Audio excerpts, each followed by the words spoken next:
any other store, a Costco. Imagine Costco.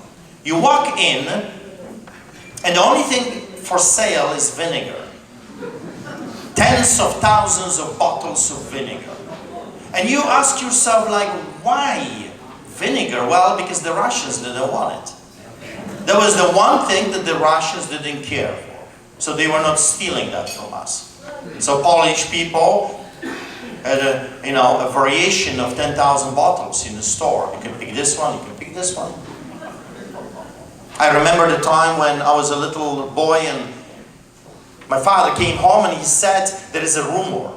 The coffee is coming in 3 days. There's a rumor. So everyone formed a line. And I remember coming from school, I had to stand for hours in a lineup. And then my mom would cook dinner and she would come and replace me and I could go and eat. And then my father, and that was going on for 3 days and 3 nights. For 1 kilogram of coffee. You go to your store and you don't even think about that.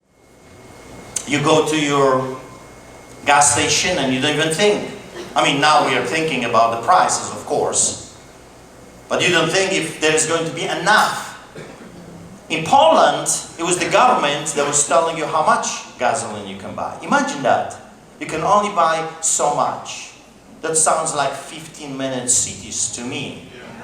That sounds like we, the government, we're going to tell you how far you can go. I remember during that time you couldn't just go from one part of Poland to another without a special approval from the government. And of course, traveling outside, it was a miracle if you work for the government. Constant worry about the future, fear of saying something that is contrary to the party line. We have some politicians here and they can testify what is happening in our politics right now in our beloved Canada. If you go outside of the party line, you will be fired, you will be kicked out, you will be attacked by your own people. Because it's no longer about serving the people, it's about staying in power. And they're going to do everything in their power to stay in power. That's dictatorship. There was a constant fear of seeing or hearing something that you're not allowed to see. Things that are not approved by the elites. Communism is not allowing you to live, only allows you to exist for the time being.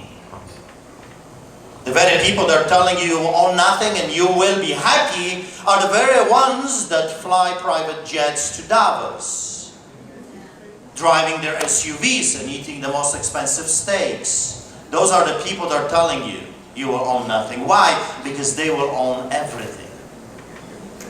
And they are speaking the truth actually. They really mean it. Every aspect of your life under communism, globalism, totalitarian regime, dictatorship, whatever you want to call it. Every aspect of your life is subjected to the wishes of the slave masters. They are dictating what is acceptable, what you can watch, what you can hear. In Poland, under communism, if you were caught listening to the European radio, just caught listening.